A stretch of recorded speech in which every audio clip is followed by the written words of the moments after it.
ప్రసంగం కొనసాగుతుంది, లైవ్ ద్వారా చూద్దాం. కార్యక్రమం కూడా చేస్తాడు. చంద్రబాబు నాయుడు తెలివితేటలు అంత అమోఘమైన తెలివితేటలు. కాబట్టి ఎందుకు చెప్తా ఉన్నానంటే దాని బ్యాక్గ్రౌండ్ ఉంది. ఇవాళ చంద్రబాబు నాయుడు గారు అప్పట్లో కిరణ్ కుమార్ రెడ్డి గారు 7/2/2014 ఎన్నికలకు కాస్త ముందు కిరణ్ కుమార్ రెడ్డి సర్కార్ జీవో నెంబర్ 13 అని జారీ చేసింది. అప్పట్లో ఆ జీవో నెంబర్ 13 ఈ జీవో నెంబర్ 22 ఇవాళ చంద్రబాబు నాయుడు గారు 23/2/2015లో జారీ చేసిన జీవోకు పెద్ద తేడాలు లేవు. రెండు ఇంచుమించు ఒకటే. ఇంకా ఈ జీవో నెంబర్ 22 చంద్రబాబు నాయుడు గారు ఇచ్చింది చూస్తే కిరణ్ గతంలో ఇచ్చిన జీవో నెంబర్ 13 కన్నా ఇంకా దారుణమైన జీవో. కాస్తో కూస్తో ఇంకా చూస్తే బ్యాక్గ్రౌండ్ ఏంటంటే ఈ జీవో నెంబర్ 13 కిరణ్ కుమార్ రెడ్డి సర్కార్ 7/2/2014 ఇచ్చినప్పుడు ఈ జీవో చాలా దారుణమైన జీవో. ఈ జీవో గన ఇస్తే కాంట్రాక్టర్లకు విపరీతమైన లబ్ధి జరుగుతుంది, రాష్ట్రం అతలాకుతలమయ్యే పరిస్థితి కూడా వస్తుంది, దివాలా తీసే పరిస్థితి కూడా వస్తుందేమో, అన్అసర్టైనబుల్ లయబిలిటీ ఎంత ఉంటుందో కూడా తెలియని పరిస్థితిలో ఫ్యూచర్ లయబిలిటీకి మనం తావిస్తున్నాం అని కిరణ్ సర్కార్లోనే కొంతమంది మంత్రులు దీన్ని వ్యతిరేకించారు.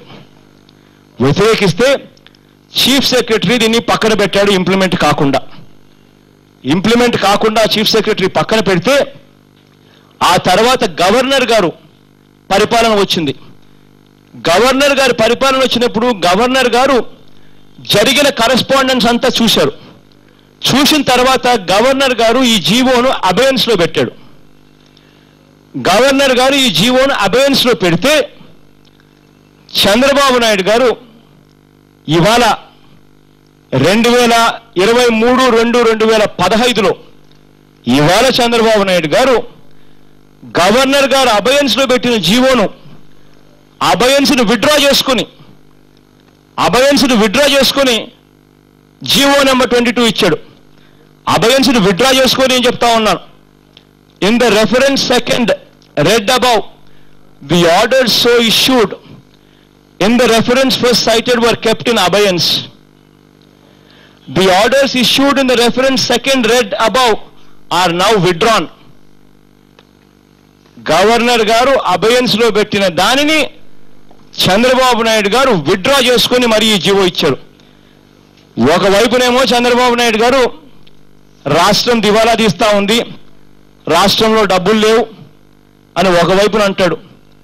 రెండో వైపున చంద్రబాబు నాయుడు గారు ఈ జీవోను 1/4/2013కు సంబంధించినప్పటి నుంచి కూడా వర్తింపజేస్తున్నాను అని అంటున్నాడు.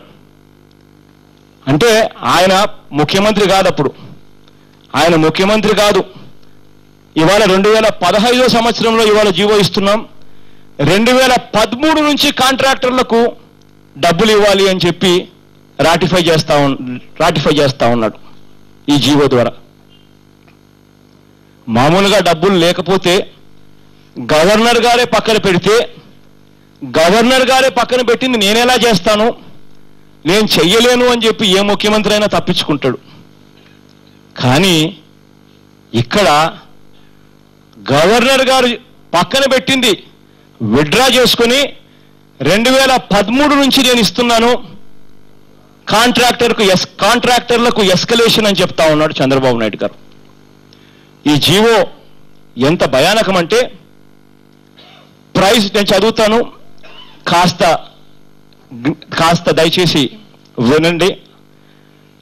Price variation number 1 point, price variation be allowed for labor, machinery and other materials with effect from 1/4/2013. మామూలుగా ఏ కాంట్రాక్ట్ చూసినా కూడా సిమెంటు, స్టీలు, ఫ్యూల్ అంటే పెట్రోల్, డీజిల్, వీటికి సంబంధించిన ఏ ప్రాజెక్టులో అయినా కూడా వీటికి సంబంధించి అప్రాక్సిమేట్లీ 40% దాకా ఉంటుంది. మిగిలిన 60% ఈ లేబరు, ఈ మెషినరీ, ఈ అదర్ మెటీరియల్స్ మామూలుగా ఏ కాంట్రాక్ట్లో కూడా కాస్త అటు ఇటుగా ఉంటాయి. అటువంటివి ఇంతకు ముందు ఈపీసీ కాంట్రాక్ట్లన్నీ ఇంతకు ముందు ఎలా ఉండేయంటే కేవలం సిమెంట్కు, స్టీల్కు, పెట్రోల్ డీజిల్కు మాత్రమే, అది కూడా 5% కన్నా 5% కన్నా 5% కన్నా ఆ సిమెంటు, ఆ స్టీలు, ఆ ఫ్యూలు, ఆ పెట్రోల్ డీజిల్ కూడా 5% కన్నా ఎక్కువ పెరిగితేనే మీరు ఎస్కలేషన్ అడగండి అని మాత్రం ఉంది. మిగిలినటివి ఏటివి కూడా ఎస్కలేషన్కు తావు లేకుండా ఉండేది గతంలో.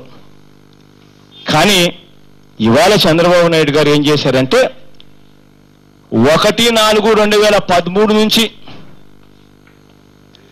price variation will be allowed for labor, machinery and other materials with effect from 1/4/2013 అంటున్నాడు. అంటే దాని అర్థం ఇవాళ ఈపీసీలో ఆన్ గోయింగ్ ప్రాజెక్ట్స్ అన్నీ కూడా 60% వాల్యూ ఆఫ్ ద వర్కుల్లో ఇవాళ ఎస్కలేషన్కు తావివ్వబోతున్నాడు ఈ ఫస్ట్ క్లాస్ ప్రకారం.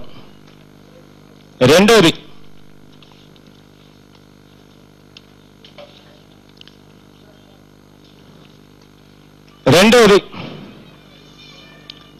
distributory work shall be deleted. Distributory work shall be deleted from the scope of the contractor and executed separately. Whenever a new agreement is signed in pursuance of these orders, if the tender premium is not agreed on the distributory network rates as per memo number so and so dated 1/4/2010. అంటే ఇంతకు ముందు EPC కాంట్రాక్ట్స్లో distributary works చేసేదానికి ఎకరాకు 4,700 చొప్పున, అంటే నీళ్ళు అందించే దాంట్లో నీళ్ళు ఇవ్వబోయే ఎకరాలు ఏదైతే ఉంటాయో 4,700 రూపాయలు పర్ ఎకరాకు మాత్రమే 4,700 రూపాయలు పర్ ఎకరా ఉండేది ఇంతకు ముందు ఈపీసీలో తీసుకున్న వాళ్లకు.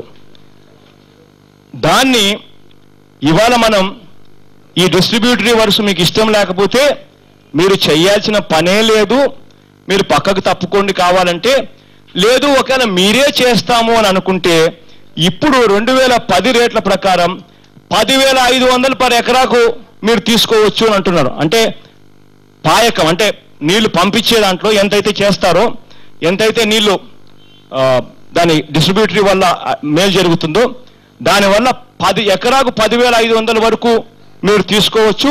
మీరు చేయాలనుకుంటే 10,500 దాకా కూడా మీరు చేసుకోండి అని చెప్తా ఉన్నాడు.